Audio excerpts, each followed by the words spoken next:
बालिका school hospital में चल रहा है, मुर्गी फार्म में स्कूल चल रहा है। माननीय अध्यक्ष जी, ओबीसी के अंदर 2 साल में ऐसे फर्क नहीं पड़ेगा।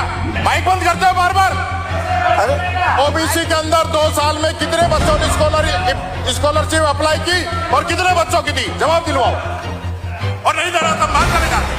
माननीय अध्यक्ष जी, आप खुद शिक्षा मंत्री रहे हैं, आपके समय में जो काम हुआ सब जानते हैं। लेकिन आज जो स्थिति है ना, मैं आपके स्कूल जो जर्जर भवन है, इस पे आप ही के कैबिनेट मंत्री जी ने भी उंगली उठाई है। आप पूछने गए, ये खुद ही मंत्री जी गए तो नॉलेज की स्पेलिंग नहीं लिख पाए। प्रश्न ये है कि जर्जर भवन मंदिर में चल रहा है स्कूल, बालिका स्कूल हॉस्पिटल में चल रहा है, मुर्गी फार्म में स्कूल चल रहा है। माननीय अध्यक्ष जी, और फिर कांग्रेस का नाम। मैं आपसे पूछना चाहता हूं, आपने कहा एक मिनट आपने कहा कि 45,365 स्कूलों में से 41,178 में मरम्मत की जरूरत है, यानी कि 90-95%। दूसरा आप सुनिए, आप कह रहे हो कि 3768 स्कूल बिल्डिंग जर्जर स्थिति में हैं, जिनमें से आपने 2558 को ही जर्जर घोषित किया है, 1200 तो अभी जर्जर घोषित करनी है। मैं आपसे सिर्फ इतना ही जानना चाहता हूं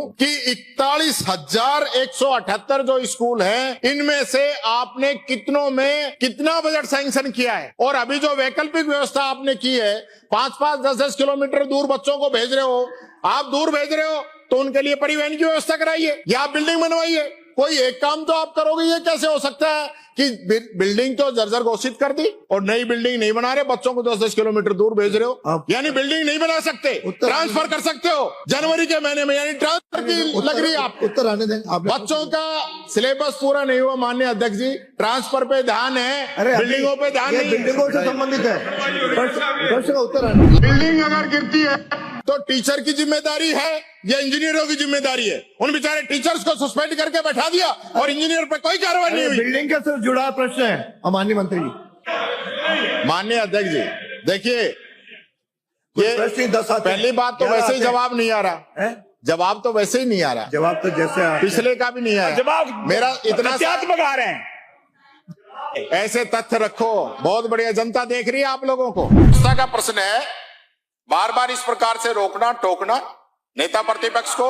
और दूसरी बात, जब हम कोई क्वेश्चन पूछ रहे हैं, कौन टोक रहा है?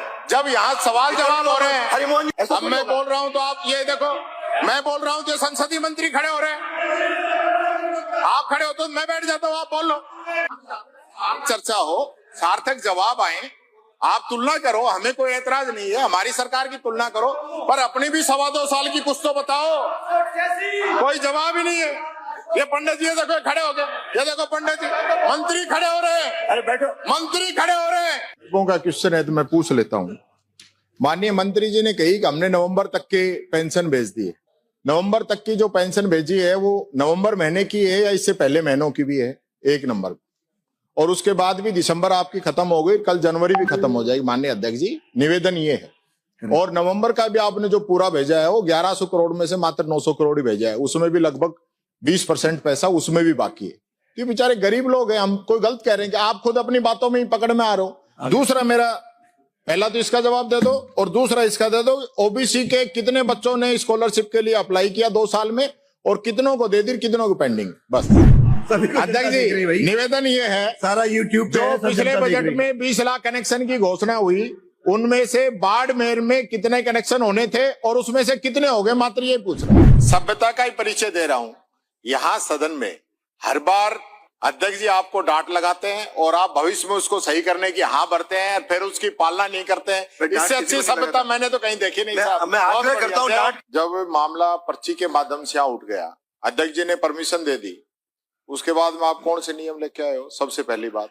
दूसरी बात, हम तो सिर्फ ये पूछ रहे हैं पर्ची के माध्यम से कि जो एप्लीकेशन आई वो कहां से आई और उसकी जांच होगी कि नहीं होगी, हम तो सिर्फ इतना ही पूछ रहे हैं। तो उसमें तो आपको सरकार को कोई एतराज नहीं होना चाहिए भाई, कहां से उस पे आप सजा का प्रावधान भी है कि फर्जीवाड़ा कोई नहीं कर सकता। हम तो इतना सा ही चाहते हैं ना कि सरकार उसकी जांच करा ले कि वो बंडल कौन देके गया था, किसको देके गया था। राजस्थान में चुनाव नहीं होंगे क्या?